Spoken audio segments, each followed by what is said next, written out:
ഈശോ മിശിഹായ്ക്ക് സ്തുതിയായിരിക്കട്ടെ. ഞാൻ മാണിപ്പറമ്പിലച്ചൻ. വിനയത്തിന്റെ എളിമയുടെ പാഠമാണ് കാലുകഴുകൽ എന്ന് പാട്ടിലൊക്കെ ഉണ്ട്. എന്നാൽ അതിനേക്കാൾ വളരെ അഗാധമായ പൊരുളുകളുള്ള ഒരു സംഭവമാണ് കാലുകഴുകൽ. അതുകൊണ്ട് തന്നെ അതിൻ്റെ വിവിധ വശങ്ങൾ നമ്മൾ ഇന്ന് ചർച്ച ചെയ്യുകയാണ്. 4 കാര്യങ്ങളാണ് ഞാൻ ഇന്ന് പറയുന്നത്. അതിനേക്കാൾ കൂടുതൽ ആശയങ്ങളുണ്ട്. പക്ഷേ ഈ 4 കാര്യങ്ങൾ പറയുമ്പോൾ തന്നെ വലിയ വീഡിയോ ആയി പോകും എന്നുള്ള ഒരു സംഗതി ഉള്ളതുകൊണ്ട് ഞാൻ 4-ൽ നിർത്തുകയാണ്. ഞാൻ ഈ പറയുന്ന വീഡിയോ കേട്ടിട്ടാണ് നിങ്ങൾ പള്ളിയിലെ തിരുക്കർമ്മങ്ങൾക്കൊക്കെ പോകുന്നതെങ്കിൽ അവിടെ ഉണ്ടാകുന്ന ആ ഇരിപ്പിട സംവിധാനം ഞാൻ പറയുന്നത് പോലെ ചെയ്താൽ കാര്യങ്ങൾ ബൈബിളിലുള്ളതുപോലെ ചെയ്യാനായിട്ട് കുറച്ചുകൂടി സാധിക്കും. അത് പക്ഷേ നിങ്ങളും വികാരേച്ചനും എല്ലാവരും അതിനകത്ത് ഒത്തു വന്നാലേ അത് നടക്കുകയുള്ളൂ. ഇന്നലെ ഞാൻ പറഞ്ഞ കാര്യങ്ങൾ വളരെ ചുരുക്കമായിട്ടൊന്ന് സംഗ്രഹിക്കുകയാണ്. യോഹന്നാന്റെ സുവിശേഷം അവതരിപ്പിക്കുന്നത് പോലെ യേശു യഹൂദ പെസഹയുടെ തലേദിവസം മരിച്ചുവെന്നും അതിനാൽ യഹൂദ പെസഹയല്ല, അതിന്റെ എല്ലാ ഘടകങ്ങളും ഉപയോഗിച്ചിട്ടല്ല അവൻ ആ അന്ത്യത്താഴം ഭക്ഷിച്ചതെന്നും അതിനാൽ തന്നെ പുളിപ്പില്ലാത്ത അപ്പം അവൻ ഉപയോഗിച്ചുവെന്ന് പറയുന്നത് മുഴുവൻ ശരിയല്ലെന്നും നാം ഇന്നലെ വളരെ വ്യക്തമായിട്ട് കണ്ടു. പുളിപ്പില്ലാത്ത അപ്പത്തിന്റെ തിരുനാൾ കഴിഞ്ഞ് പിറ്റേ ദിവസമാണ് പെസഹ വരുന്നതെന്ന സൂചന മർക്കോസിന്റെ സുവിശേഷത്തിലുള്ള കാര്യവും നമ്മൾ സൂചിപ്പിച്ചു. പൗരസ്ത്യരെ മൽക്ക എന്ന പുളിപ്പ് ഉപയോഗിച്ച് ബുക്ര എന്ന് പറയുന്ന അപ്പം, കുർബാനയ്ക്ക് ഉപയോഗിക്കുന്ന ഓസ്തി ഉണ്ടാക്കുന്ന ആ സംഭവത്തിലേക്കും അല്ലെങ്കിൽ ആ പാരമ്പര്യത്തിലേക്കും നമ്മൾ കൈചൂണ്ടി.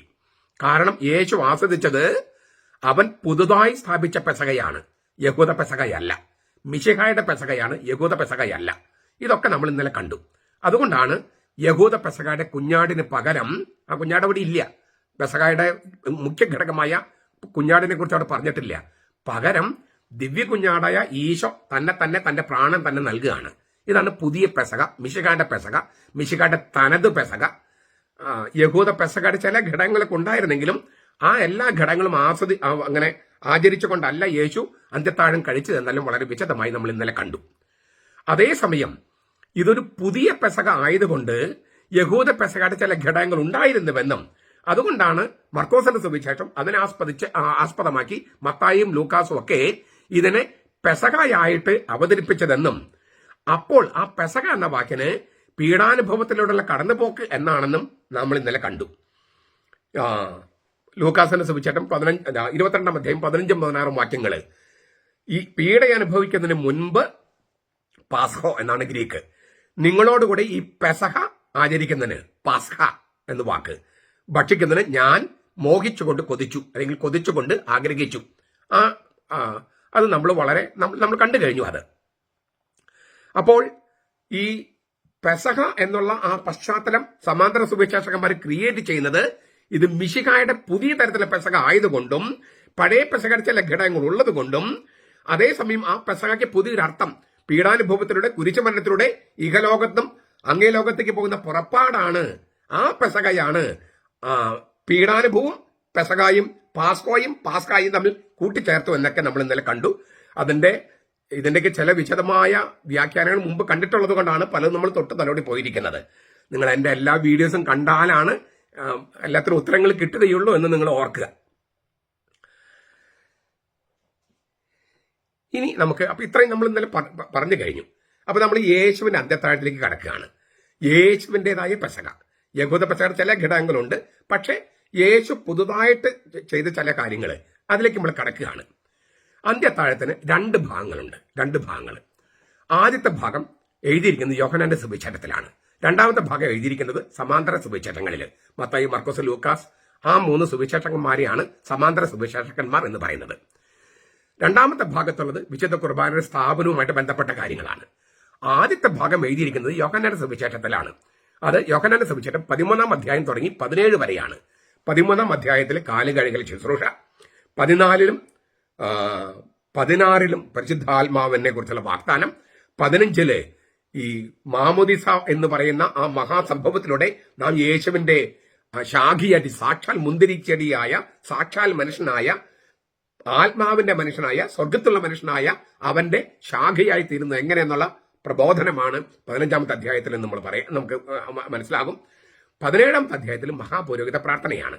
അപ്പൊ ഇതുമായിട്ട് ബന്ധപ്പെട്ടാണ് നമ്മൾ ഈ ആദ്യത്തെ ഭാഗമാണ് നമ്മൾ ഇന്ന് പഠിക്കുന്നത്. നമ്മൾ ഇന്നത്തെ സുവിശേഷ വായന നോക്കിയാലും യോഹന്നാന്റെ സുവിശേഷം 13-ാം അധ്യായത്തിൽ നിന്നും പിന്നെ സമാന്തര സുവിശേഷങ്ങളെ പാഠം 2 സുവിശേഷം ഇങ്ങനെ 2 പാഠമാണ്. അത് നടുക്കാണ് കാലുകഴുകൽ ശുശ്രൂഷ ചിലപ്പോൾ നടത്തുന്നത്. അപ്പോൾ ഈ 2 ഭാഗങ്ങളുണ്ട്. കാലുകഴുകൽ ശുശ്രൂഷയിൽ ആരംഭിച്ച മഹാപുരോഹിത പ്രാർത്ഥന വരെയുള്ള 1-ാമത്തെ ഭാഗം അത് യോഹന്നാൻ എഴുതിയിരിക്കുന്നു. മറ്റേത് വിശുദ്ധ കുർബാനയുടെ സ്ഥാപനം സമാന്തര സുവിശേഷകം വരെ എഴുതിയിരിക്കുന്നു. ഈ യോഹന്നാൻ സുവിശേഷം 13-ാം അധ്യായത്തിലാണ് അന്ത്യത്താഴത്തിന്റെ ആദ്യ ഭാഗം 1-ാമത്തെ ഭാഗം അവതരിപ്പിച്ചിരിക്കുന്നത്. അത് മനസ്സിലാക്കണമെങ്കിൽ എങ്ങനെയാണ് അന്ത്യത്താഴത്തിൽ അവർ ഇരുന്നത് എന്ന് വ്യക്തമായിട്ട് മനസ്സിലാക്കണം. ഞാൻ മുമ്പ് 2 വീഡിയോസിലും മറ്റും പറഞ്ഞിട്ടുണ്ട്. എന്നാൽ ഒന്നുകൂടി പറയുകയാണ്. കാരണം എറണാകുളത്ത് ഇപ്പോഴും അബദ്ധങ്ങൾ പഠിപ്പിക്കുകയാണ്. എറണാകുളത്ത് മാത്രമല്ല, എറണാകുളത്ത് അന്ധമായി അനുകരിക്കുന്ന ഇരിങ്ങാലക്കുടയും തൃശ്ശൂരും അതുപോലെ സ്ഥലങ്ങളിലൊക്കെ ഈ പറഞ്ഞ അബദ്ധങ്ങൾ പിന്നെയും പഠിപ്പിക്കുക. ഒരു അബദ്ധം ഞാൻ ഇന്നലെ പറഞ്ഞു. ഈ ലിയനാർഡോ ദാവിഞ്ചി ഒരു ഗൂഢോദ്ദേശത്തോടു കൂടി ചെയ്ത പെയിന്റിങ്ങിനെ ആസ്പദമാക്കിയിട്ടാണ് ജനാഭിമുഖ കുർബാന വേണമെന്ന് ഇവർ വാദിക്കുന്നത്. 15-ാം നൂറ്റാണ്ടിലുണ്ടായ പെയിന്റിംഗ് ആണ്, തിരുവചനമല്ല അവർ അടിസ്ഥാനമാക്കുന്നത്. ഈ എറണാകുളത്തെ അബദ്ധവും പാഷാണ്ഡതയും ശീഷ്മയിലേക്ക് നയിക്കുന്ന പാഷാണ്ഡതയും അതിനെ അന്ധമായിട്ട് പിന്തുണയ്ക്കുന്ന ഇരിങ്ങാലക്കുട തൃശ്ശൂർ സൈഡിലെ ആളുകൾ, പ്രത്യേകിച്ചും വൈദികര്, അവരുടെ തെറ്റ് തിരുത്താനുള്ള ഒരു മാർഗം കൂടിയായിട്ടാണ് ഞാൻ ഈ ചരിത്രം, തിരുവചനത്തിന്റെ അടിസ്ഥാനത്തിൽ ചരിത്രം അവതരിപ്പിക്കുന്നത്. അപ്പോൾ അന്ത്യത്താഴത്തിൽ അവരിരുന്ന വിധം ഒന്നാമതായിട്ട് ഓർക്കേണ്ടത്, ഇപ്പൊ നമ്മൾ ഇരിക്കുന്ന പോലെ ബെഞ്ചിലോ കസേരയിലോ ഒന്നും അല്ല അക്കാലത്ത് ഇരുന്നത്. പ്രത്യേകിച്ചും തിരുനാൾ ദിവസം നിലത്താണ് ഇരിക്കുക. നിലത്ത് ബെഡ് ഇട്ടിട്ടോ കുഷൻ ഇട്ടിട്ടോ ഇരിക്കും. ഇരിക്കുകയല്ല, ചാഞ്ഞ് കിടക്കുകയാണ്. നമ്മൾ ചാരികസേര എന്ന് പറയില്ലേ, എന്ന് പറഞ്ഞ പോലെ നിലത്ത് ഇരുന്നിട്ട് അത് കുഷീനൊക്കെ ഇട്ടിട്ട് ഒരു തലേണ വെച്ചിട്ട് ഈ ഇടത്തെ കൈയിലേക്ക് ഇങ്ങനെ ചാരി കിടക്കുകയാണ്. വലത്തെ കൈ ഫ്രീ ആണ് ഭക്ഷണം കഴിക്കാൻ. അപ്പൊ നിലത്താണ് ഇരിക്കുന്നത്. നിലത്ത്. അതാണ് ഒന്നാമത് ഓർക്കേണ്ടത്. നമ്മൾ കുർബാനയിൽ നിലത്ത് ഇരിക്കുന്നില്ല, ചാരി കിടക്കുന്നില്ല. കാരണം അന്ത്യത്താഴത്തിന്റെ ഓർമ്മയല്ല അത്. ഞാൻ ഇന്ന് 3 വീഡിയോസ് ചെയ്യുന്നുണ്ട്. 4-ാമത്തെ കാസയെ കുറിച്ചുള്ള ഒരു വീഡിയോ ഉണ്ട്. അതുകൂടി നിങ്ങളൊന്ന് കേൾക്കണമെന്ന് ഞാൻ അഭ്യർത്ഥിക്കുകയാണ്. നമ്മൾ ചെയ്യുന്നത് തിരുവുത്ഥാനത്തിൽ ഉയർപ്പിക്കപ്പെട്ട കർത്താവ്, ആ കർത്താവുമായുള്ള കൂടിക്കാഴ്ചയാണ് വിശുദ്ധ കുർബാന. ഉത്തിതനുമായുള്ള കൂടിക്കാഴ്ചയാണ് വിശുദ്ധ കുർബാന. അതുകൊണ്ട് നമ്മൾ എഴുന്നേറ്റ് നിൽക്കണേ. ലത്തീൻ സഭയിലാണെങ്കിലും എല്ലാ സഭയിലും എഴുന്നേറ്റ് നിൽക്കുകയാണ്. അതുപോലെ തന്നെ കർത്താവിന് പൊതിഞ്ഞ ഒരു തുണി, പിന്നെ കർത്താവിന്റെ മുഖം മറച്ച തൂവാല, ഇതൊക്കെ നമുക്ക് ബലിപീഠത്തിലുണ്ട്. അപ്പോൾ കർത്താവിന്റെ ആ കബറിടത്തിലാണ് കർത്താവ് ഉയർത്തെഴുന്നേറ്റത്. ആ കബറിടത്തിന്റെ ഓർമ്മയാണ് ഈ ബലിപീഠം എന്ന് പറയുന്നത്. അങ്ങനെയല്ലേ വിശുദ്ധീകരണത്തിന് ബലിപീഠമേ സ്വസ്തി, ഞങ്ങൾ കർത്താവിന്റെ കബറിടമേ സ്വസ്തി എന്നാണ് അച്ഛൻ സ്വകാര്യമായിട്ട് പ്രാർത്ഥിച്ച് വന്ദനം പറഞ്ഞ് ബലിപീഠത്തിന് ഇറങ്ങിപ്പോകുന്നത്. അപ്പോൾ ആ കബറിടത്തിൽ നിന്നാണ് അവൻ ഉയർത്തെഴുന്നേറ്റത്. അവിടെ 2 തുണികൾ അവൻ അവശേഷിപ്പിച്ചു. അതൊക്കെയാണ് ഇപ്പോഴും ബലിപീഠത്തിൽ നമ്മൾ കാണുന്നത്. ചുരുക്കത്തില് കർത്താവ് നിലത്ത് ചാരി കിടന്ന് ഈ ഇടത്ത കൈയിൽ തലങ്ങനെ വെച്ച്, ഞാനിപ്പോ നിങ്ങൾ വീഡിയോ കാണുമ്പോൾ വലത്തെ കൈയായി തോന്നും, ഞാൻ എൻ്റെ ഇടത്ത കൈയാണ് ഉപയോഗിക്കുന്നത്. അത് ഞാൻ മൊബൈൽ ഫോണിൽ നോക്കിയിട്ട് റെക്കോർഡ് ചെയ്യുന്നത് കൊണ്ടാണ്. ഇടത്ത കൈ മനസ്സിലാക്കുമ്പോൾ ഞാനിപ്പോ ഇങ്ങനെ വെച്ചാൽ ഇപ്പൊ എൻ്റെ വലത്തെ കൈ ആയതുകൊണ്ടാണ് ഞാൻ വെക്കാത്തത്. ഇടത്ത കൈയിൽ, കർത്താവിന്റെ ഇടത്ത കയ്യിൽ ഇങ്ങനെ തല ഇങ്ങനെ വെച്ച് അങ്ങനെയാണ് കർത്താവ് ചാരിക്കിടന്നാണ്. നിലത്ത് ഇരുന്നത് കൊണ്ട് പൊക്കം കുറഞ്ഞ മേശയാണ് ഉപയോഗിക്കുക. നമ്മളിപ്പം എഴുന്നേറ്റ് നിൽക്കുമ്പോൾ ബലിപീഠം വലുതാണ്, ഉയരം കൂടിയതാണ്. മറ്റ് നിലത്തിരിക്കുന്നതുകൊണ്ട് പൊക്കം കുറഞ്ഞ മേശയാണ്. 3 മേശ ഉണ്ടായിരുന്നു, ഒരു മേശയല്ല 3 മേശ. ഇങ്ങനെ ഇതിന് ട്രിക്ലിനിയും എന്നാണ് ലത്തീനിൽ പറയുക. ട്രിക്ലിനിയും എന്ന് വെച്ചാൽ 3 മേശ, നടുവിലെ മേശ, വശങ്ങളിൽ 2 മേശ. ഇത് വളരെ പ്രധാനപ്പെട്ടതാണ്. പ്രത്യേകിച്ച് ഒരു കത്തോലിക്ക പള്ളിയിൽ ഇത് വളരെ പ്രധാനപ്പെട്ടതാണ്. അപ്പൊ ഇത് നിങ്ങൾ എപ്പോഴും മനസ്സിലോർക്കണം. ഇതിൽ കർത്താവ് ഇരുന്നത് നടുവിലെ മേശയിൽ നടുക്കല്ല. ഇതാണ് ഈ എറണാകുളത്തെ അബദ്ധം എന്ന് ഞാൻ പറഞ്ഞത്. അവർ വിചാരിക്കുന്നത് ഒറ്റ മേശ ഉണ്ടായിരുന്നുവെന്നും അതിന്റെ നടുക്ക് കർത്താവ് ഉടൻ ജനാഭിമുഖം വരെ നിന്നുവെന്നാണ് എറണാകുളത്തെ വിമതരും ഇരിങ്ങാലക്കുടയും തൃശ്ശൂരുമുള്ള പല വൈദികരും വിചാരിക്കുന്നത്. അതാണ് അവർക്ക് പറഞ്ഞ തെറ്റ് എന്ന് ഞാൻ പറഞ്ഞത്. കർത്താവ് ഇരുന്നത് ഇവിടെ, ഞാൻ എഴുതി JC എന്നാണ്, ജീസസ് ക്രൈസ്റ്റ്. കർത്താവ് ഇരുന്നത് ഇവിടെയാണ്, ഈ അറ്റത്ത്. കർത്താവിന്റെ ഇടത്ത വശത്ത് ഇവിടെ ചാരി കിടക്കാണ് കർത്താവ്. ഇടത്ത വശത്ത് യൂദാസ്, വലത്ത് വശത്ത് യേശു സ്നേഹിച്ച ശിഷ്യൻ യോഹന്നാൻ. അപ്പൊ ഇങ്ങനെയാണ് കർത്താവ് ഇരിക്കുന്നത്. എന്തുകൊണ്ടാണ് കർത്താവ് ഇവിടെ ഇരിക്കുന്നത്? ഇവിടെയാണ് ആതിഥേയന്റെ സ്ഥലം.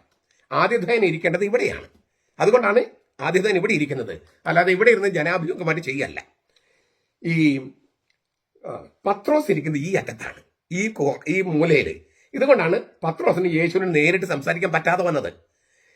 ഇല്ലേ, നിങ്ങളിലെല്ലാം ഒറ്റിക്കൊടുക്കെന്ന് പറഞ്ഞപ്പോൾ പത്രോസ് യോഹന്നാനോട് കൈ കാണിച്ചു, ആംഗ്യം കാണിച്ചു ചോദിച്ചു, യേശുവിനോട് ചോദിക്കുക. അങ്ങനെ യോഹന്നാൻ യേശുവിനോട് നെഞ്ചിലേക്ക് ചാരിക്കിടന്ന്, നിലത്ത് ഇരുന്ന് ഇങ്ങനെ ചാരിക്കിടക്കുമ്പോൾ മടിയിലിരുന്ന് നെഞ്ചിലേക്ക് ചാരിക്കിടക്കാൻ പറ്റും. നമ്മൾ ബെഞ്ചിലിരുന്നാൽ പറ്റുമോ? കസേരയിലിരുന്നാൽ പറ്റുമോ? പറ്റില്ല. അപ്പോൾ ഇവൻ യോഹന്നാൻ ഇവിടെ ഈ കർത്താവിന്റെ മടിയിലിരുന്ന് കർത്താവിന്റെ നെഞ്ചിലേക്ക് ചാരിക്കിടക്കുകയായിരുന്നു. കർത്താവ് യൂദാസിന്റെ നെഞ്ചിലേക്ക് ചാരിക്കിടക്കണം എന്ന് ഓർക്കണേ.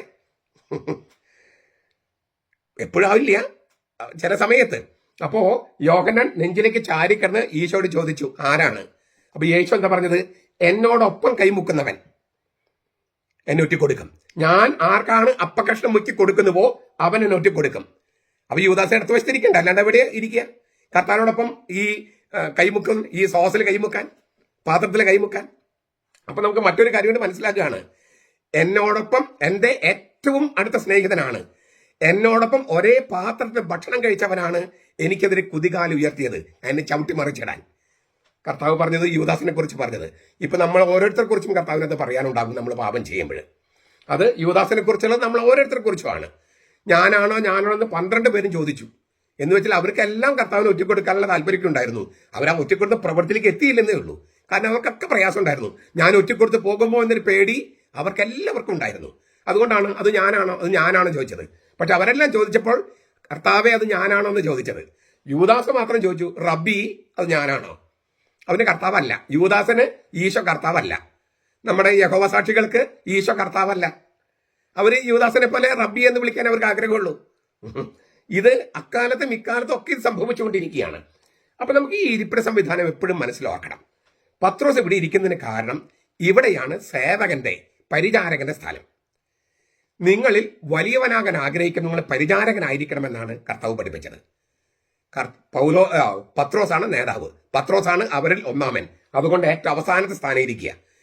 ഈ സാധാരണഗതിയിൽ പരിചാരകന്റെ ജോലിയാണ് മറ്റെല്ലാവരുടെയും കാലുകൾ കഴുകുക. അതുകൊണ്ടാണ് പത്രോസ് ആകെ ഇങ്ങനെ ഞെട്ടിത്തെരിച്ചിരിക്കുന്നത്, കർത്താവ് കാല് കഴുകുന്ന താൻ കഴുകുന്നതിന് പകരം. അതേസമയം തിരുനാൾ അവസരങ്ങളിൽ കുടുംബനാഥൻ മറ്റുള്ളവരുടെ കാലുകൾ കഴുകാറുണ്ട്. അങ്ങനെ ഒരു പാരമ്പര്യമുണ്ട് പൗരസ്ത്യ ദേശത്ത്. ഇത്രയും നമുക്ക് അറിയാമെങ്കിൽ നമുക്ക് ഇതിന്റെ ഞാൻ പറഞ്ഞ 4 അർത്ഥങ്ങൾ പറയാമെന്ന് പറഞ്ഞു. ആ ഒന്നാമത്തെ അർത്ഥം പറയാം. സ്വർഗം നിങ്ങൾക്ക് അല്ലേ, സ്വർഗത്തിൽ ധാരാളം മുറികളുണ്ട്, നിങ്ങൾക്കുള്ള മുറി ഒരുക്കാൻ ഞാൻ പോകുന്നു എന്നൊക്കെയാണ് കർത്താവ് പറഞ്ഞത്. അപ്പോ സ്വർഗത്തിന്റെ ആതിഥേയനാണ് ഈശോ മിശിഹ. അവൻ അവിടേക്കുള്ള അതിഥികളായ സ്ലീഹന്മാരെ 12 പേരെ അവിടെ ഉള്ളെന്ന് മർക്കോസ് എഴുതിയിട്ടുണ്ട്, ലൂക്കാസ് എഴുതിയിട്ടുണ്ട്, മത്തായി എഴുതിയിട്ടുണ്ട്. അപ്പൊ 12 പേര് ഈ കർത്താവിന് കൂടെ ഉള്ളൂ. അപ്പൊ 13 പേര് മൊത്തം. അപ്പോ ഈ ഇരിക്കുന്നത് ഇവിടെ നമ്മൾ കണ്ടു കഴിഞ്ഞു. 3 പേര് ഇവിടെ, 2 പേര് കൂടി ഇവിടെ, അല്ലെങ്കിൽ 4 പേര് ഇവിടെ, 4 പേര് ഇവിടെ, അങ്ങനെയൊക്കെ ആയിരിക്കാം. അപ്പൊ 3 ഇവിടെ 4 4 8 8 5 13 അങ്ങനെയാണ് ആൾക്കാർ ഇരിക്കുന്നത്. ഈ 13 വളരെ പ്രധാനപ്പെട്ടതാണ്. ഈ വീഡിയോ കണ്ടിട്ട് നിങ്ങൾ നമ്മുടെ കുടുംബത്തിലെ പെസഹായാചരണത്തെ കുറിച്ച് ഞാൻ ഒരു ക്ലാസ് ഇന്ന് പറയുന്നുണ്ട്, അത് മുന്നിൽ കേൾക്കുക. നമ്മളിത് പള്ളിയിൽ ചെയ്യുന്ന കാര്യം കൂടാണ്ട് വീട്ടിൽ നമ്മുടെ നസ്രാണി കുടുംബങ്ങളിൽ വീട്ടിൽ ചെയ്യുന്ന ഒരു കാര്യമുണ്ട്. അപ്പൊ അതുകൂടി നിങ്ങൾ മറ്റൊരു വീഡിയോയിൽ ഞാൻ പറയുന്നുണ്ട്. അവിടെ ഈ 13 എന്ന സംഖ്യ വളരെ പ്രധാനപ്പെട്ടതാണ്. അപ്പൊ അത് ഓർത്തിരിക്കണം. അപ്പോൾ ഈശോ സ്വർഗത്തിന്റെ ആതിഥേയൻ എന്ന നിലയിൽ എഴുന്നേറ്റ് ശിഷ്യന്മാരുടെ കാൽപാദങ്ങൾ കഴുകുകയാണ്. അവരെ അവന്റെ വീട്ടിലേക്ക്, സ്വർഗം എന്ന അവന്റെ വീട്ടിലേക്ക് ക്ഷണിക്കുകയാണ്. ഇതാണ് ഒന്നാമത്തെ അർത്ഥം. ഒന്നാമത്തെ അർത്ഥം എന്ന് പറയുന്നത് സ്വർഗത്തിന്റെ ആതിഥേയനായ, ഹോസ്റ്റായ ഈശോ മിശിഹ, ഹോസ്റ്റ് അല്ലെ, അതുമായിട്ട് ബന്ധപ്പെട്ട ഒരു വാക്കുകൂടിയാണ്. എനിവേ, സ്വർഗത്തിന്റെ ആതിഥേയനായ കർത്താവ് അതിഥികളായ സ്ലീഹന്മാരെ 12 പേരെ അവരെ കാലുകൾ കഴുകി സ്വർഗരാജ്യത്തിലേക്ക് ക്ഷണിക്കുകയാണ്. ആ സ്വർഗരാജ്യത്തിലെ വിരുന്നന്റെ മുൻ ആസ്വാദനമാണ് ഇത് കഴിഞ്ഞിട്ട് കുർബാന. സ്വർഗത്തിൽ നടക്കുന്ന ദിവ്യ കുഞ്ഞാടിന്റെ കല്യാണ വിരുന്നിൽ വിളമ്പുന്ന ആ അപ്പത്തിന്റെ മുൻ ആസ്വാദനം, ഒരു മുൻകൂട്ടിയുള്ള രുചിയാണ് കർത്താവ് നൽകുന്നത്. അപ്പൊ സ്വർഗത്തിലേക്ക് ക്ഷണിക്കുകയാണ് ഇപ്പോഴേ ഈ 12 പേരെയും. 12 പേരെ കയ്യൊപ്പിലൂടെ മെത്രാന്മാരെ വാഴിക്കപ്പെടുന്നവരെയും പുരോഹിതനെ വാഴിക്കപ്പെടുന്നവരെയും പിന്നെ കൂദാശകൾ സ്വീകരിച്ച ക്രിസ്ത്യാനികളാകുന്നവരെയും ഒക്കെ. ഇതാണ് അതിന്റെ ഒന്നാമത്തെ അർത്ഥം, കാല് കഴുകാണ്ട്. സ്വർഗത്തിന്റെ ആതിഥേയൻ എന്ന നിലയിൽ ഈശോ കാലുകൾ കഴുകുന്നു അതിഥികളുടെ. രണ്ടാമത്തെ അർത്ഥം, പഴയ നിയമത്തില് മോശെ അഹറോനെ മഹാപുരോഹിതനായി വാഴിക്കുന്നതിന് മുമ്പ് കഴുകിയിരുന്നു. മോശ ഇങ്ങനെ മഹാപുരോഹിതൻ വാഴിക്കുന്നതിന് മുമ്പ് മോശ കഴുകിയിരുന്നു. ഇവിടെ 13ാം അധ്യായത്താണ് ഈ കാല് കഴുകല്. 17ാം അധ്യായം മഹാപുരോഹിത പ്രാർത്ഥനയാണ് നമ്മൾ കണ്ടു കഴിഞ്ഞു. ആ മഹാപുരോഹിത പ്രാർത്ഥന 3 വാക്കുകൾ ഓർത്താൽ നമുക്ക് പെട്ടെന്ന് കാര്യങ്ങൾ മനസ്സിലാകും. ഒന്ന്, ഞാൻ ലോകത്തിന് വേണ്ടിയല്ല പ്രാർത്ഥിക്കുന്നത്, ഇവർക്ക് വേണ്ടിയാണ്. ആര്? ഈ 12 പേർക്ക് വേണ്ടി. ലോകത്തിന് വേണ്ടി അല്ല ഞാൻ പ്രാർത്ഥിക്കുന്നത്, 12 പേർക്ക് വേണ്ടിയാണ്. എന്താണ് 12 പേര്? പിന്നത്തെ വാക്യം എന്താണ്? ഞാൻ അവർക്ക് വേണ്ടി എന്നെ തന്നെ വിശുദ്ധീകരിക്കുന്നു. നമ്മളെ ഞെട്ടിപ്പിക്കുന്ന ഒരു വാക്കാണത്. യോഹന്നാൻ സുവിശേഷം 17:17. കർത്താവിൽ എന്തത്ര വിശുദ്ധീകരിക്കാൻ കിടക്കണേ? ഹഗിയാറ്റ്സോ എന്നാണ് ഗ്രീക്കില്. സെറ്റപ്പാട്ട് എന്നാണ് ശരിക്കർത്ഥം. അതൊരു പുരോഹിത വാക്കാണ്, പുരോഹിത വാക്ക്. അതായത് വിശുദ്ധീകരിക്കുക എന്ന് പറയുന്നത് മലിനമായവയിൽ നിന്നും അശുദ്ധമായവയിൽ നിന്നും വേർതിരിക്കപ്പെട്ടവൻ എന്നാണ്. പുതിയ നിയമത്തിന്റെ, പുതിയ ഉടമ്പടിയുടെ ഏക മഹാപുരോഹിതനാണ് ഈശോ മിശിഹ. ആ മഹാപുരോഹിതനായി ഞാൻ എന്നെ തന്നെ മാറ്റി നിർത്തുന്നു എന്നാണ് അതിന്റെ അർത്ഥം. അവർക്ക് വേണ്ടി മഹാപുരോഹിതനായി ഞാൻ എന്നെ തന്നെ മാറ്റി നിർത്തിയിരിക്കുന്നു. എന്നിട്ട് 17:19 പറയാണ്, സത്യത്താൽ അവരെ വിശുദ്ധീകരിക്കണമേ. ഒരേ വാക്ക് ഉപയോഗിച്ചിരിക്കുന്നേ, സത്യത്താൽ അവരെ വിശുദ്ധീകരിക്കണമേ, നിന്റെ വചനമാണല്ലോ സത്യം. അവിടെ ഉപയോഗിച്ചിരിക്കുന്ന വാക്ക് ഹഗിയാറ്റ്സോ എന്നാണ്. വേർതിരിക്കുക എന്നാണ് അർത്ഥം, മാറ്റി നിർത്തുക എന്നാണ് അർത്ഥം. മാറ്റി നിർത്തുക, മാറ്റി നിർത്തുക എന്ന് പറഞ്ഞാല് ദൈവത്തിന്റെ ഉപയോഗത്തിനായി മാറ്റി നിർത്തുക എന്നാണ്. ഇപ്പൊ നമ്മളിപ്പം അച്ഛന്മാർ ചെയ്യുന്ന കാര്യം കണ്ടേ, കുർബാനയില് അപ്പം എടുത്തിട്ട് ഇങ്ങനെ സ്വർഗത്തിലേക്ക് ഉയർത്തും, അല്ലെങ്കിൽ കാസ എടുത്തിട്ട് ഇങ്ങനെ സ്വർഗത്തിലേക്ക് ഉയർത്തും. ഞാൻ കാസം ഇവിടെ എന്റെ കയ്യിൽ ഇപ്പൊ കാസും പീലസ് ഇല്ലാത്തതുകൊണ്ട് ഞാൻ ഒരു പുസ്തകം ഉയർത്തിയെന്നേ ഉള്ളൂ. അപ്പോൾ കാസ എങ്ങനെ ഉയർത്തും, അല്ലെങ്കിൽ പീലാസ് എങ്ങനെ ഉയർത്തും. അതായത് അതിൽ അപ്പവും വീഞ്ഞുമാണ്. ദൈവത്തിന്റെ ഉപയോഗത്തിന് ഇങ്ങനെ ഉയർത്തിപ്പിടിക്കുക, ദൈവത്തിന് വഴി മാറ്റി നിർത്തുക. ഈ അപ്പം ദൈവത്തിന്റെ ഉപയോഗത്തിനെ മാറ്റി നിർത്തുക, ഈ വീഞ്ഞ് ദൈവത്തിന്റെ ഉപയോഗത്തിന് മാറ്റി നിർത്തുക. അങ്ങനെ ദൈവത്തിന്റെ ഉപയോഗത്തിന് മാറ്റി നിർത്തുമ്പോൾ അതിലേക്ക് ദൈവം പരിശുദ്ധാത്മാവിനെ അയക്കും, എന്നിട്ട് ദൈവത്തിൻ്റെതാക്കി മാറ്റും. ഇതാണ് വിശുദ്ധ കുർബാനയിൽ സംഭവിക്കുന്നത്. ഇത് തന്നെയാണ് പൗരോഹിത്യത്തില്. ഈ സ്ലീഹന്മാരെ, 12 സ്ലീഹന്മാരെ ദൈവത്തിന്റെ ഉപയോഗത്തിനായി കർത്താവ് പൊക്കിപ്പിടിക്കുകയാണ്, ദൈവത്തിന് വേണ്ടി മാറ്റി നിർത്തുകയാണ്. ഇതേ അർത്ഥമുള്ള ഒരു വാക്ക് ഹെബ്രായ ലേഖനത്തിലുണ്ട്. പ്രോസ്ഫെറോ എന്നാണ് വാക്ക്. പ്രോസ്ഫെറോ, പ്രോസ് എന്ന് പറഞ്ഞാൽ ടവേർഡ് അല്ലേ, ടവേർഡ് മീ, എന്റെ അടുത്തേക്ക്, എന്റെ സമീപത്തേക്ക്. ഫെറോ ഉയർത്തിപ്പിടിക്കുക. അനാഫറ നമ്മൾ പറയില്ലേ, ആന പൊക്കിപ്പിടിക്കുക.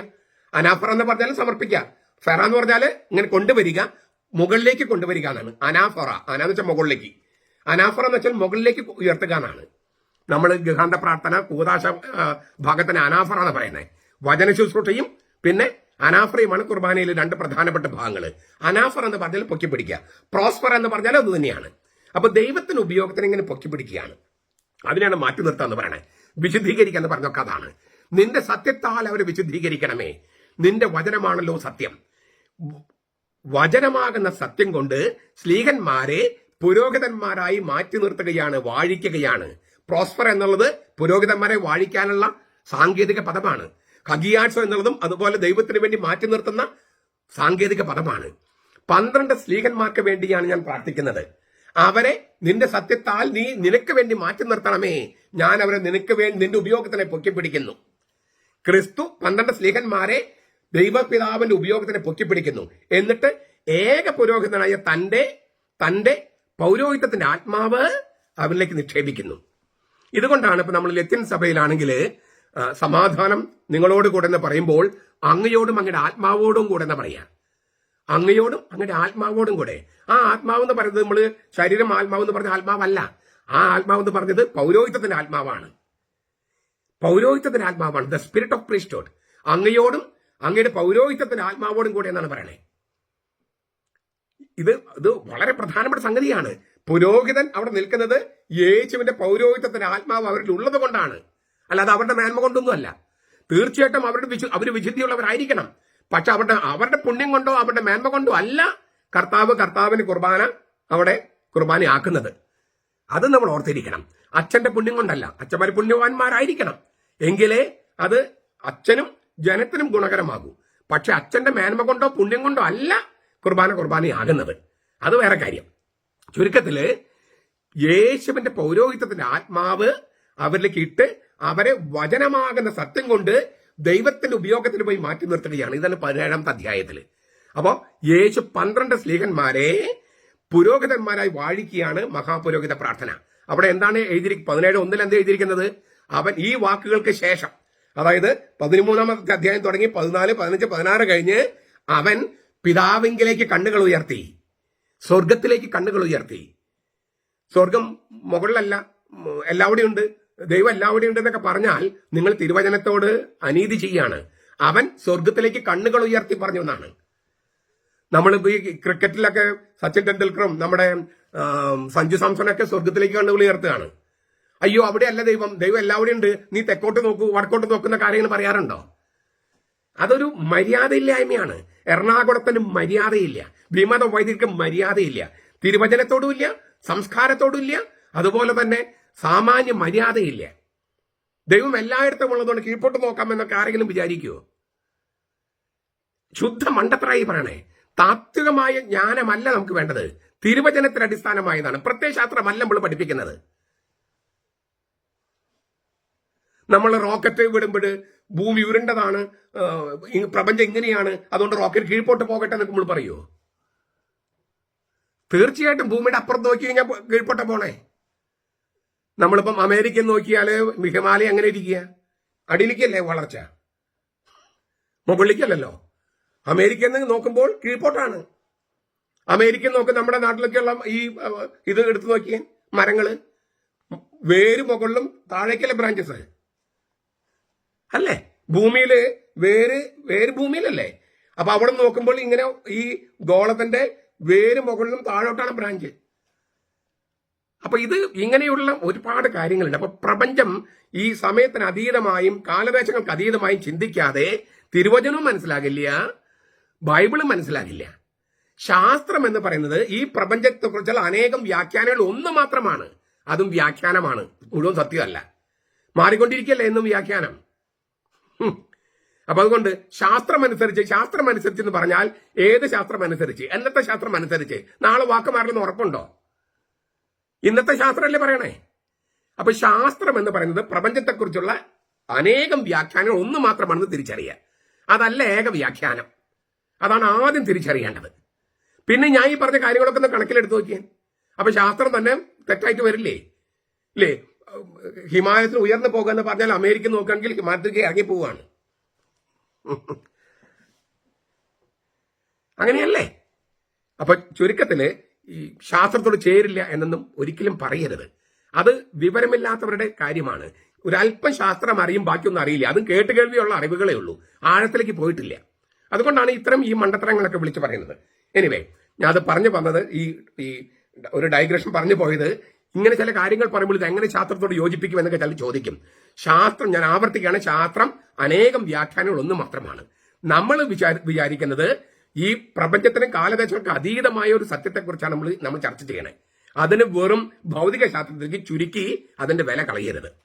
അപ്പോൾ ഈശോ, ഏക പുരോഹിതനായ ഈശോ, അവന്റെ ആത്മാവ്, പൗരോഹിത്യത്തിന്റെ ആത്മാവ് ഈ 12 സ്ലീഹന്മാരിലിട്ട് അവരെ ദൈവപിതാവിന്റെ ഉപയോഗത്തിനെ പൊക്കിപ്പിടിക്കുകയും അതിനെയാണ് സത്യം കൊണ്ട് അവർ വിശുദ്ധീകരിക്കണമെന്ന് പറയുന്നത്. അവരിലേക്ക് ദൈവപിതാവ് റൂഹായെ അയച്ച് അവരെ പുരോഹിതമായി വാഴിക്കുകയുമാണ് 17-ാം അധ്യായത്തില്. അതിനു മുൻപ് മോശെ അഹ്റോനെ കഴുകി വിശുദ്ധീകരിച്ച് വാഴിച്ചതുപോലെ, പുരോഹിതന്മാർ വാഴിക്കുന്നതിന് മുമ്പ് കഴുകിയതുപോലെ, മഹാപുരോഹിതനായ ഏകപുരോഹിതനായ ക്രിസ്തു അപ്പസ്തോലന്മാരെ പുരോഹിതന്മാരെ വാഴിക്കാൻ വേണ്ടി കഴുകുന്നതാണ് ഈ കാലുകഴുകല്. അതാണ് 2ാമത്തെ അർത്ഥം. അപ്പൊ നമുക്ക് ആ മഹാപുരോഹിത പ്രാർത്ഥന പല വാക്കുകളുടെ അർത്ഥം നമുക്ക് കിട്ടിക്കഴിഞ്ഞു. ഞാൻ ലോകത്തിന് വേണ്ടിയല്ല, ഇവർക്ക് വേണ്ടിയാണ് പ്രാർത്ഥിക്കുന്നത്. ഐക്യത്തിന് വേണ്ടിയാണ്, പുരോഹിതന്മാരുടെ ഐക്യത്തിന് വേണ്ടി. പുരോഹിതന്മാരുടെ ഐക്യമില്ലായ്മയാണ് സീറോ മലബാർ സഭയിൽ ഏറ്റവും വലിയ ശാപം. പുരോഹിതന്മാരുടെ ഐക്യമില്ലായ്മ, അത് മെത്രാന്മാർക്ക് ഐക്യമില്ലാത്തത് കൊണ്ട്. അതായത് സീറോ മലബാർ സഭയ്ക്ക് 60ഓളം മെത്രാന്മാരുണ്ടെങ്കിൽ 48 പേരും ഈ സീറോ മലബാർ സഭയ്ക്ക് എതിരാണ്. 60ഓളം മെത്രാന്മാര് സീറോ മലബാർ സഭയ്ക്കുണ്ടെങ്കിൽ 48 പേരും ഈ സഭയ്ക്ക് വേണ്ടിയല്ല നിൽക്കുന്നത്, മറ്റെന്തിനോ വേണ്ടിയാണ്. അതുകൊണ്ടാണ് ഈ സഭയിൽ ഐക്യമില്ലാത്തത്, ആർക്കും ചെണ്ട കൊട്ടാവുന്ന തരത്തിലായി മാറുന്നത്. ഞാനിങ്ങനെ പറയേണ്ടി വരുന്നത് പോലും അതുകൊണ്ടാണ്. പക്ഷെ കർത്താവ് അതിനുവേണ്ടി പ്രാർത്ഥിച്ചത്, ഈ ഐക്യത്തിന് വേണ്ടി. ആ പ്രാർത്ഥനയുടെ ചൈതന്യം ഉൾക്കൊള്ളാൻ മെത്രാന്മാർക്കും വൈദികർക്കും എന്ന് കഴിയുന്നുവോ അന്ന് നമ്മുടെ സഭയുടെ ഉയർത്തെഴുന്നേൽപ്പുണ്ടാകും. പക്ഷേ അവർക്ക് ഐക്യമില്ല എന്നുള്ള കാര്യം ജനങ്ങൾ തിരിച്ചറിയുകയും ജനങ്ങൾ ഐക്യമുണ്ടാകാൻ വേണ്ടി ശ്രമിക്കുകയും ചെയ്യുന്നു. അതൊരു ഗംഭീരമായ ചുവടുവെപ്പാണ്. ദൈവജനമാണ് സഭ എന്ന് 2-ാം വത്തിക്കാൻ സുനോദോസ് പറഞ്ഞത് സീറോ മലബാർ സഭയുടെ കാര്യത്തിലെങ്കിലും ശരിയായിക്കൊണ്ടിരിക്കുകയാണ്. കാരണം വൈദികർക്കും മെത്രാന്മാർക്കും അറിവില്ലാത്തവരും ജനങ്ങൾക്ക് അറിവുള്ളവരുമായിട്ട് മാറിയിരിക്കുന്നു. ഒരു വിപ്ലവം തന്നെ സംഭവിച്ചിരിക്കുന്നു. ഞാൻ ഈ വീഡിയോ ചെയ്യുന്നത് പോലും അങ്ങനെയുള്ള അൽമായർക്കും പിന്നെ കുറച്ച് വൈദികരുണ്ട്, ഇത് കേൾക്കുന്ന സ്ഥിരമായി കേൾക്കുന്ന കുറെ വൈദികരുണ്ട്, അവരെയും ഉദ്ദേശിച്ചാണ്. അപ്പോൾ 12 പേരെ പുരോഹിതന്മാരായി വാഴിക്കാൻ വേണ്ടിയുള്ള ഒരുക്കമായിട്ട് അവരെ കഴുകുകയാണ്. മോശെ അഹറോനെ കഴുകി മഹാപുരോഹിതനായി വാഴിച്ചതുപോലെ. രണ്ടാമത്തെ അർത്ഥം.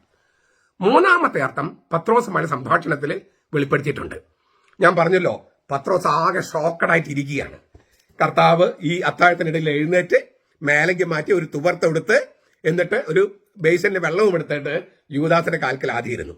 പിന്നെ ഇങ്ങനെ കഴുകി പത്രോസിന്റെ അടുത്ത് എത്തുകയാണ്. പത്രോസ് എല്ലാവരും ഞെട്ടിത്തെറിച്ചിരിക്കുകയാണ്, പത്രോസ് പ്രത്യേകിച്ച്. കാരണം പത്രോസിന്റെ കടമയായിരുന്നു വാസ്തവത്തിൽ കഴുകേണ്ടത്. അതിന് പറയും ഗുരുവാണ് കഴുകണേ. പത്രോസിന്റെ അടുത്തെത്തിയപ്പോൾ പത്രോസ് പറഞ്ഞു, എന്റെ കാല് കഴുകാൻ ഞാൻ നിന്നെ അനുവദിക്കില്ല. കർത്താവിനെ അറിയാം, അവന്റെ ഷോക്കൊക്കെ കർത്താവിനെ അറിയാം. അപ്പൊ കർത്താവ് പറഞ്ഞു, നിനക്ക് ഇപ്പൊ മനസ്സിലാകില്ല, പിന്നീട് മനസ്സിലാകും. ഇപ്പോൾ മനസ്സിലാകില്ല, പിന്നീട് മനസ്സിലാകും. പത്രോസൊക്കെ നീ എന്ത് പറഞ്ഞിട്ട് കാര്യമില്ല, എന്റെ കാല് കഴുകാൻ നിന്നെ ഞാൻ അനുവദിക്കില്ല. അപ്പൊ കർത്താവ് പറഞ്ഞു, വളരെ പ്ലെയിനായിട്ട് പറഞ്ഞു, ഞാൻ നിന്റെ കാല് കഴുകാൻ നീ എന്നെ അനുവദിക്കുന്നില്ലെങ്കിൽ നിനക്ക് എന്നോട് കൂടെ പങ്കില്ല. പങ്ക് എന്നാണ് നമ്മൾ ഇരിക്കുന്നത്. പങ്കാളി, ഓഹരി എന്നൊക്കെ അർത്ഥം. അതിന്റെ ഗ്രീക്ക് വാക്ക് മേറോസ് എന്നാണ്, ഹീബ്രു ഹെലേക്ക് എന്നാണ്. രണ്ടും ഒരു സാങ്കേതിക അർത്ഥമാണ്. പാട്രിമണി അല്ലെങ്കിൽ ഇൻഹെറിറ്റൻസ് എന്നാണ് അതിന്റെ അർത്ഥം. എന്ന് വെച്ചാൽ നമുക്ക് കിട്ടുന്ന പിതൃസ്വത്ത് പരമ്പരാഗതമായി അപ്പനിൽ നിന്ന് മക്കളിലേക്ക് കൈമാറി കിട്ടുന്ന പിതൃസ്വത്തിന്റെ ഓഹരി എന്നാണ് അർത്ഥം. മേറോസിന്റെ വാക്കിന്റെ അർത്ഥം അതാണ്. ഓഹരി അല്ലെങ്കിൽ പങ്കാളി പങ്ക് എന്ന് പറഞ്ഞാല് പിതാവിൽ നിന്ന് അപ്പനിൽ നിന്ന് മക്കളിലേക്ക് പിതൃസ്വത്ത് ആയി വരുന്ന ആ പിതൃസ്വത്തിന്റെ ഓഹരി എന്നാണ്. നിന്റെ കാല് കഴുകാൻ നീ എന്നെ അനുവദിക്കുന്നില്ലെങ്കിൽ എന്റെ പിതാവിന്റെ സ്വത്തിൽ നിനക്ക് ഓഹരിയില്ല. ഈ പത്രോസ് വളരെ പ്രായോഗികമായ മനുഷ്യനാണ്. പെട്ടെന്ന്, അതായത് ഇങ്ങനത്തെ കാര്യങ്ങൾ പെട്ടെന്ന് പുള്ളിക്ക് ഇങ്ങനെ കത്തും. പിതൃസ്വത്തിൽ ഓഹരി എന്നാണ് കർത്താവ് പറഞ്ഞത്. പക്ഷെ പിതൃസ്വത്ത് എന്ന കാര്യം മാത്രമേ പുള്ളി കേട്ടുള്ളൂ. അപ്പൊ പുള്ളി പറഞ്ഞു, അങ്ങനെയാണെങ്കിൽ എന്റെ കാല് മാത്രമല്ല കൈയും കണ്ണും മുഖവും മൊത്തം ഒന്ന് കുളിപ്പിക്കുക. എന്ന് വെച്ചാൽ പിതൃസ്വത്തിന്റെ ഓഹരി മുഴുവൻ ഇങ്ങോട്ട് പോരട്ടെ. നമ്മുടെ വീടുകളിലൊക്കെ ഭാഗം വെക്കുമ്പോഴുണ്ടാകുന്ന അതേ ചിന്ത തന്നെ പത്രോസിന്. അപ്പോ പിതൃസ്വത്തിന്റെ മുഴുവൻ ഓഹരി എനിക്ക് വരട്ടെ, എനിക്ക് എന്റെ കാല് മാത്രം കഴുകിയാൽ പോരാ, എല്ലാം മൊത്തത്തിൽ ആണ് കഴുകണം. അപ്പൊ കർത്താവ് വീണ്ടും പറഞ്ഞു, കുളി കഴിഞ്ഞവന്റെ കാലുകൾ മാത്രം കഴുകിയാൽ മതി. കുളി കഴിഞ്ഞവന്റെ കാലുകൾ മാത്രം കഴുകിയാൽ മതി. ഏതാണ് കുളി? ഇവർ ഈ മന്ത്യത്താഴത്തിന് വരുന്നതിന് മുമ്പ് കുളി അവർ കുളിച്ചിട്ടുണ്ടാകും, അതിനെക്കുറിച്ചാണോ? തീർച്ചയായിട്ടും അല്ല. അങ്ങനെയുള്ള കാര്യങ്ങളല്ല ബൈബിൾ എഴുതിയിരിക്കുന്നത്. പിന്നെന്താണ്? കുളി എന്ന് പറഞ്ഞാൽ മാമോദീസയാണ്. മാമോദീസയിൽ എന്താ സംഭവിക്കുന്നത്? പൗലോസിന്റെ വാക്കുകൾ പറഞ്ഞാൽ വി പുട്ട് ഓൺ ക്രൈസ്റ്റ്. ഇപ്പൊ ഞാൻ ഈ ലോഹ ഇട്ടിരിക്കുന്നത് പോലെ കർത്താവിനെ, നമ്മൾ ഒരു വസ്ത്രം ധരിക്കുന്ന പോലെ കർത്താവിനെ ധരിക്കുന്നു. അതുകൊണ്ടാണ് നമ്മൾ മാമോദീസയിൽ ഒരു വെള്ള തുണി ഇടുന്നത്. കർത്താവിന്റെ കബറിടത്തിൽ ഒരു യുവാവ് വെള്ളവസ്ത്രം ധരിച്ച്, അത് മാമോദീസ സ്വീകരിച്ച യുവാവിന്റെ പ്രതിനിധിയാണ്. അപ്പോൾ കർത്താവിന്റെ കബറിടത്തിലാണ് പറ്റിയിരിക്കുകയാണ്. കർത്താവ് ഇരിക്കുന്ന വലത്തുവശത്താണ് താനും. ആ യുവാവിനെ പോലെ വെള്ളവസ്ത്രം ധരിക്കുകയാണ്, കർത്താവിനെ ധരിക്കുകയാണ്. അപ്പോൾ നമ്മൾ പരിശുദ്ധാത്മാവിനാൽ പൊതിയപ്പെടുകയാണ്. മാമോദീസ കഴിഞ്ഞ് നമ്മൾ എന്തു വലിയ പാപം ചെയ്താലും, എത്ര വൃത്തികെട്ട പാപം ചെയ്താലും, അത് നമ്മുടെ മൊത്തം ജീവിതത്തെ അശുദ്ധമാക്കില്ല. നമ്മുടെ കാലുകൾ അശുദ്ധമാക്കുന്ന പോലെയാണ്. മാമോദീസ കഴിഞ്ഞ് പരിശുദ്ധാത്മാവിനാൽ പൊതിയപ്പെട്ടിരിക്കുന്നതിനാൽ മാമോദീസ കഴിഞ്ഞ് നമ്മൾ പാപം ചെയ്യാൻ സാധ്യതയുണ്ട്. പക്ഷെ എത്ര വലിയ പാപം ചെയ്താലും, എത്ര വൃത്തികെട്ട പാപം ചെയ്താലും അത് നമ്മുടെ മൊത്തം അസ്തിത്വത്തെ അശുദ്ധമാക്കുന്നില്ല. നമ്മുടെ കാലുകൾ അശുദ്ധമാക്കുന്ന പോലെയാണ്. അങ്ങനെ മാമോദീസ കഴിഞ്ഞ് കുളി കഴിഞ്ഞിട്ട് പാപം ചെയ്തിട്ടുണ്ടെങ്കിൽ കർത്താവിനെ നമ്മുടെ കാല് കഴുകാൻ അനുവദിക്കണം. അല്ലെങ്കിൽ പിതൃസ്വത്തില് പിതാവിന്റെ ജീവനിൽ പങ്കില്ല, ഓഹരിയില്ല. കാര്യം ക്ലിയറായോ? എവിടെയാണ് മാമോദീസ എന്നുള്ള കുളിക്ക് ശേഷം നാം പാപം ചെയ്താൽ നമ്മുടെ കാലുകൾ വൃത്തികേടാവുകയും കർത്താവിനെ നമ്മുടെ പാദങ്ങൾ കഴുകാൻ കർത്താവിനെ അനുവദിക്കുകയും ചെയ്യുന്ന എവിടെയാണ്? കുമ്പസാരക്കൂട്ടില്. ഇനി നിങ്ങൾ ഈ രൂപം ഒന്ന് നോക്കിയാൽ, നമ്മള് മെയിൻ ബലിപീഠം ഈ വശത്തെ ടേബിളാണ്. കത്തോലിക്ക പള്ളിയിൽ നിന്ന് പോയാൽ അറ്റത്ത് കുമ്പസാരക്കോട്, ഈ വശത്തെ ടേബിളാണ് ഇപ്പുറത്തെ കുമ്പസാരക്കോട്. കത്തോലിക്ക പള്ളികളുടെ അറ്റത്ത് നോക്കി കഴിഞ്ഞാൽ കുമ്പസാരക്കൂട്. അപ്പം മെയിൻ പീഠം ഇട്ടിട്ട് ഈ വശത്തെ മേശ അത് കുമ്പസാരക്കൂട് വരെ വലിച്ചു നീട്ടിയിരിക്കുകയാണ്. ഈ വശത്തെ മേശ കുമ്പസാരക്കൂട് വരെ വലിച്ചു നീട്ടിയിരിക്കുകയാണ്. അവിടെ കർത്താവിനെ അനുവദിക്കുകയാണ് നമ്മുടെ കാലുകൾ കഴുകാൻ. അങ്ങനെ നമ്മൾ പാപങ്ങൾ ഏറ്റു പറയുമ്പോൾ ആ വ്യഭിചാര വൃത്തിയിൽ പിടിക്കപ്പെട്ട സ്ത്രീയെ പോലെ നമ്മൾ കർത്താവിന് മുമ്പിൽ ചെല്ലുമ്പോൾ കർത്താവ് നമ്മളോട് പറയുകയാണ്, ഞാനും നിന്നെ വിധിക്കുന്നില്ലേ, പൊയ്ക്കോ, മേലിൽ പാപം ചെയ്യരുത്. കാരുണ്യവും നീതിയും സമ്മേളിപ്പിച്ചിട്ട് കർത്താവ് പറയണം, ഞാനും നിന്നെ വിധിക്കുന്നില്ല, ഞാൻ നിന്റെ പാപങ്ങൾ മോചിക്കുകയാണ്, പക്ഷെ മേലിൽ പാപം ചെയ്യരുത്, സമാധാനത്തിൽ പൊയ്ക്കോ. ആ സമയത്ത് ദൈവപിതാവ് ധൂർത്തപുത്രന്റെ പിതാവിനെ പോലെ സേവകരോട് പറയാണ്, മാലാഖമാരോട് പറയാണ്, അവനെ മേൽത്തരം വസ്ത്രം ധരിപ്പിക്കുക. മേൽത്തരം വസ്ത്രം എന്ന് പറഞ്ഞാൽ ആദ്യ വസ്ത്രം എന്ന് പറഞ്ഞാൽ ആദവും ഹവ്വയും പാപം ചെയ്തതിന് മുമ്പുള്ള വരപ്രസാദ അവസ്ഥ, ദൈവിക ജീവന്റെ അവസ്ഥ. ആ അവസ്ഥയിലേക്കാണ് കുമ്പസാരക്കൂട്ടിൽ നമ്മളെ കർത്താവ് പിടിച്ചുയർത്തണേ. മാലാഖമാര് നമ്മുടെ മേല് വരപ്രസാദത്തിന് ആദ്യ വസ്ത്രം ഇടുകയാണ്. അപ്പോൾ പരിശുദ്ധാത്മ നമ്മിലേക്ക് വരികയാണ്. കുമ്പസാരക്കൂട്ടിൽ നമ്മൾ പരിശുദ്ധ തത്വത്തിൽ 3 ആളുകളെയും മാറ്റി കൂടിക്കാഴ്ച നടത്തുകയാണ്. പുത്രൻ തമ്പുരാൻ പാപങ്ങൾ മോചിക്കുന്നു, ദൈവപിതാവ് മാലാഖമാരുടെ നമ്മുടെ മേൽ വരപ്രസാദത്തിന്റെ ആദ്യ വസ്ത്രം ധരിപ്പിക്കുന്നു, ഇടാൻ പറയുന്നു, കൽപ്പന കൊടുക്കുന്നു, പരിശുദ്ധാത്മ നമ്മുടെ മേൽ വരുന്നു. പരിശുദ്ധാത്മന്റെ ആവാസത്തെയാണ് പരിശുദ്ധാത്മന്റെ അഭിഷേകം എന്ന് പറയണേ. അങ്ങനെ കർത്താവ് തന്നെ നമ്മളെ വിശുദ്ധീകരിച്ചിട്ട് കർത്താവിന്റെ ബലിപീഠത്തിലേക്ക് നമ്മൾ ആനയിക്കുകയാണ്. എന്നിട്ട് കർത്താവ് തന്നെ തരികയാണ്. അപ്പോൾ ഇതുകൊണ്ടാണ് പള്ളിയില് കുമ്പസാരക്കൂടി ഇങ്ങനെ 2 വശത്തും കിടക്കണേ. ചിലപ്പം വലിയ പള്ളികൾ കൂടുതൽ കാണും, അത് ആളുകൾക്ക് സൗകര്യത്തിന് വേണ്ടി. പക്ഷെ ഈ ട്രിക്ലിനീവ് എന്ന് പറഞ്ഞത് അപ്പാടെ തന്നെ കത്തോലിക്ക പള്ളിയിലുണ്ട്, അപ്പാടെ തന്നെ. അപ്പോൾ കർത്താവ് പറയാണ്, നിന്റെ കാല് കഴുകാൻ ഞാൻ അനുവദിക്കുന്നില്ലെങ്കിൽ എനിക്ക് നിന്നോടുകൂടെ പങ്കില്ല. ഈ പത്രോസ് പറഞ്ഞതുപോലെ പറയും, നമുക്ക് എല്ലാവർക്കും ഒരു പ്രവണതയുണ്ട്, എന്റെ കാല് കഴുകാൻ ഞാൻ നിന്നെ അനുവദിക്കില്ല, ഞാൻ കുമ്പസാരിക്കില്ല, ഞാൻ നിന്നോട് വൈദികരോട് പാപങ്ങൾ ഏറ്റു പറയില്ല, അവരും പാപികളാണ് എന്നൊക്കെ നമ്മൾ പറയും. പക്ഷെ കർത്താവ് പറയാണ്, നിന്റെ കാല് കഴുകാൻ നീ എന്നെ അനുവദിക്കുന്നില്ലെങ്കിൽ, എന്റെ പുരോഹിതന്മാരോട് അനുവദിക്കുന്നില്ലെങ്കിൽ നിനക്ക് എന്നോടുകൂടെ പിതൃത്വത്തിൽ ഓഹരിയില്ല. കുമ്പസാരിക്കാതെ കർത്താവിന്റെ ദൈവപിതാവിന്റെ പിതൃത്വത്തിൽ ഓഹരിയില്ല. ഇത് തിരുവചനമാണ്. യഹോവ സാക്ഷികളെ, പെന്തക്കോസ്തുകാരെ, ബോൺ അഗൈൻ ക്രിസ്ത്യൻസ്, ദൈവസഭക്കാരെ, കത്തോലിക്ക സഭ വിട്ടുപോയിരിക്കുന്ന പ്രൊട്ടസ്റ്റന്റുകാരെ, നിങ്ങളിത് തിരിച്ചറിയുകയും കത്തോലിക്ക സഭയിലേക്ക് തിരിച്ചു വരികയും ചെയ്യാം. കത്തോലിക്ക സഭയിൽ ഒരുപാട് തിന്മകളുണ്ട്, അത് നമുക്ക് ഒരുമിച്ച് നിന്ന് പോരാടി അത് തോൽപ്പിക്കാം. പക്ഷെ സഭയിൽ നിന്ന് വിട്ടുപോകുന്നതല്ല, സഭയിലേക്ക് തിരിച്ചു വരുന്നതാണ്, ഈ കൂതാശയിൽ പങ്കെടുക്കുന്നതാണ് തിരുവചനത്തോടും കർത്താവിനോടും വിശ്വസ്തത കാണിക്കാനുള്ള മാർഗം. സഭയിലെ തെറ്റുകൾ കണ്ട് കർത്താവിന്റെയും കർത്താവിന്റെ സഭയെ മുറ്റിക്കൊടുത്ത് പുറത്തു പോകരുത്, യൂദാസിനെ പോലെ ആകരുത്. ഇതാണ് 3ാമത്തെ അർത്ഥം.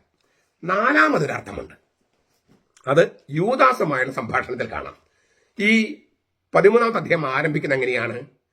അവൻ തനിക്ക് സ്വന്തമായുള്ളവരെ അറിഞ്ഞു, അവൻ അവരെ സ്നേഹിച്ചു, അവസാനം വരെ സ്നേഹിച്ചു. അപ്പോൾ ശിമിയോന്റെ മകനായ യൂദാസ്കാരത്തിന്റെ മനസ്സിൽ യേശുവിനെ ഒറ്റിക്കൊടുക്കാൻ തോന്നിച്ചു.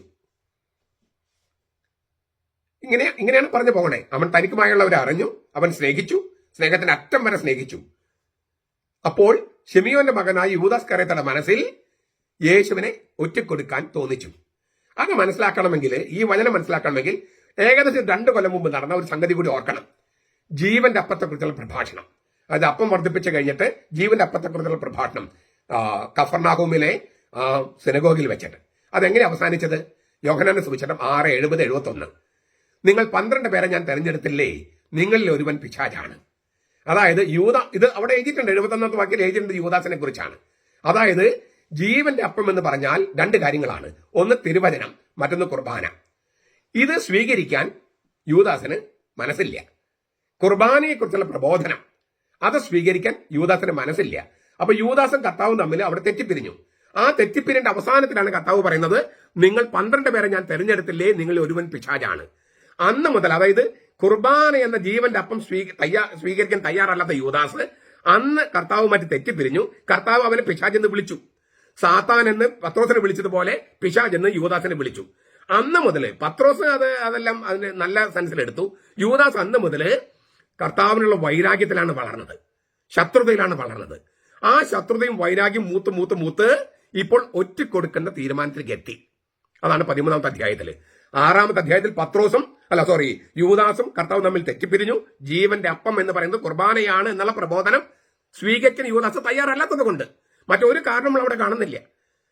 നിങ്ങൾ 12 പേരെ തെരഞ്ഞെടുത്തിൽ നിങ്ങൾ ഒരുവൻ പിശാചാണെന്ന് യൂദാസിനെ കുറിച്ച് പറയാൻ മറ്റൊരു ന്യായവും നമ്മൾ അവിടെ കാണുന്നില്ല, ജീവന്റെ അപ്പത്തെക്കുറിച്ചുള്ള പ്രഭാഷണമല്ലാതെ. അത് ജീവന്റെ അപ്പത്തെക്കുറിച്ചുള്ള പ്രഭാഷണം കുർബാനയെക്കുറിച്ചാണ്. അത് സ്വീകരിക്കാത്ത പെന്തക്കോസ്തുകാര്, യഹോവ സാക്ഷികള് ദൈവസഭക്കാർ ഇവരെല്ലാം യൂദാസിനെ പോലെയാണ്. സോറി അങ്ങനെ പറയുന്നതിൽ, പക്ഷെ അങ്ങനെയാണ്. ഇത് ഉപേക്ഷിച്ച് പോയിരിക്കുന്ന പ്രൊട്ടക്ഷനുകാർ അങ്ങനെയാണ്. അവര് പത്രോസിനെ പോലെ മാനസാന്തരപ്പെട്ട് വരുന്നില്ലെങ്കിൽ യൂദാസിനെ പോലെ നാശത്തിന്റെ മക്കളാകും. Sorry to say that, but അതാണ് സത്യം. അങ്ങനെ പറയുന്നതിൽ നിങ്ങൾ വൈരാഗ്യം കൊണ്ടൊന്നല്ല ഞാൻ പറയണേ, സത്യം പറയാതിരിക്കുന്ന നിവൃത്തിയില്ലാത്തത് കൊണ്ടാണ്. ചുരുക്കത്തില് അന്ന് മുതൽ ജീവന്റെ അപ്പത്തെക്കുറിച്ചുള്ള പ്രഭാഷണം അത് കുർബാനയാണെന്നുള്ള സാഹചര്യം അംഗീകരിക്കാൻ പറ്റാതെ വന്നപ്പോൾ നീ പിശാചാണെന്ന് കർത്താവ് പറയുകയും അന്ന് അവർ തമ്മിൽ പിണങ്ങുകയും ചെയ്തു. 2 കൊല്ലത്തോളം കഴിഞ്ഞിട്ടാണ് കുർബാന സ്ഥാപിക്കുന്നത്. ജീവന്റെ അപ്പം ശരിക്കും കുർബാനയായിട്ട് സ്ഥാപിക്കുകയാണ്. അപ്പോൾ അവന്റെ വൈരാഗ്യം മൂത്ത് ഒറ്റിക്കൊടുക്കാൻ തോന്നിച്ചു. ഇങ്ങനെയാണ് 13-ാം അധ്യായം തുടങ്ങണേ. അപ്പോൾ അവൻ എഴുന്നേറ്റു, ഇല്ലേ, അത്താഴത്തിനിടയിൽ അവൻ എഴുന്നേറ്റു, മേലങ്കി മാറ്റി, കുർബാനക്കുപ്പായി മാറ്റി എന്നാണ്. അതായത് ഇനി കുർബാന സ്ഥാപിക്കാൻ പോവുകയാണ്. 2ാമത്തെ ഭാഗത്ത് ഞാൻ പറഞ്ഞല്ലോ, കുർബാന സ്ഥാപിക്കാൻ പോവുക. കുർബാന സ്ഥാപിക്കാൻ സമയത്തുണ്ടാവുന്ന ഒരു മനോഭാവം എന്താണ് കർത്താവ് പറഞ്ഞത്? മത്തായിയുടെ സുവിശേഷം 5:23-24. നീ നിന്റെ വഴിപാട് ബലിപീഠത്തെങ്കിൽ കൊണ്ടുവരുമ്പോൾ നിന്റെ സഹോദരന് നിന്നോട് എന്തെങ്കിലും വിരോധമുണ്ടെന്ന് അവിടെ വെച്ച് തോന്നിയാൽ, വിരോധം എന്ന വാക്ക് അവിടെ ഉപയോഗിച്ചിട്ടില്ല കേട്ടോ, നിന്റെ സഹോദരന് നിന്നോട് എന്തെങ്കിലും ഉണ്ടെന്ന് അവിടെ വെച്ച് ഓർമ്മ വന്നാൽ എന്നാണ്. വിരോധം എന്ന വാക്ക് അവിടെ ഇല്ല, നമ്മൾ ചേർക്കുന്നതാണ്. ആ ശരിക്കും തർജ്ജമ ചെയ്താൽ, നിന്റെ വഴിപാട് ബലിപീഠത്തെങ്കിൽ കൊണ്ടുവരുമ്പോൾ നിന്റെ സഹോദരന് നിന്നോട് എന്തെങ്കിലും ഉണ്ടെന്ന് അവിടെ വെച്ച് ഓർമ്മ വന്നാൽ, നിന്റെ വഴിപാട് അവിടെ ബലിപീഠത്തിന്റെ മുമ്പിൽ വെച്ചിട്ട് പോയി ആദ്യമേ സഹോദരനുമായി രമ്യതപ്പെടുക, പിന്നെ വന്ന് നിന്റെ വഴിപാട് കഴിക്കുക.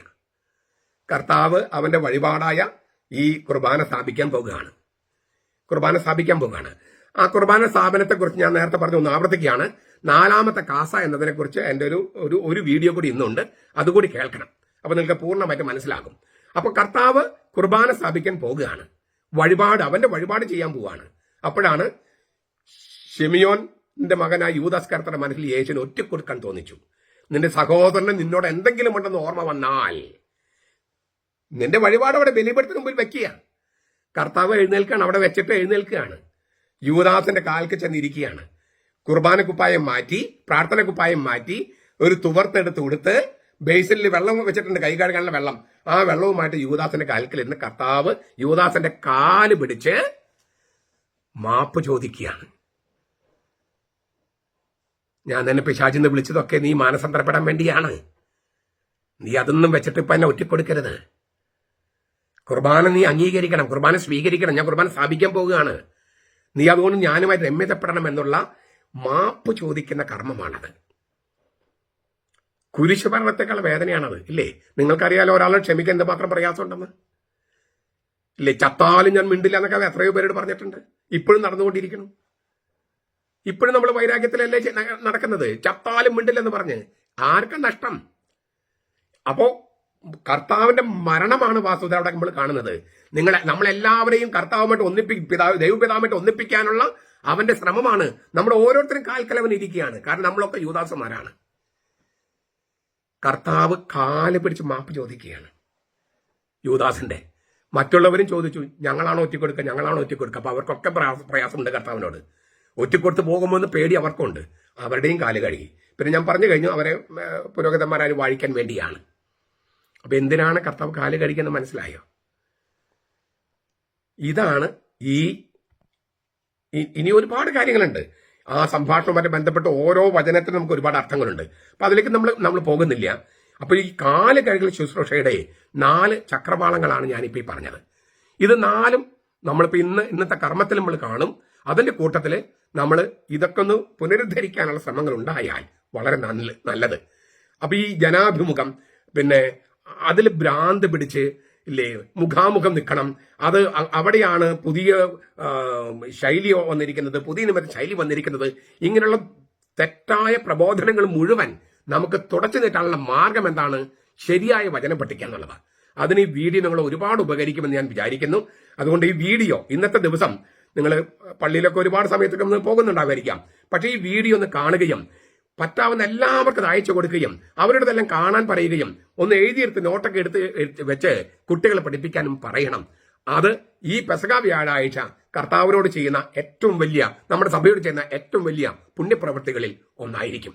നമ്മുടെ കർത്താവ് ഈശോ മിശിഹായുടെ കൃപയും പിതാവായ ദൈവത്തിന്റെ സ്നേഹവും പരിശുദ്ധാത്മാവിന്റെ സഹവാസവും നാം എല്ലാവരോടും കൂടി ഉണ്ടായിരിക്കട്ടെ, ഇപ്പോഴും എപ്പോഴും എന്നേക്കും. ആമേൻ.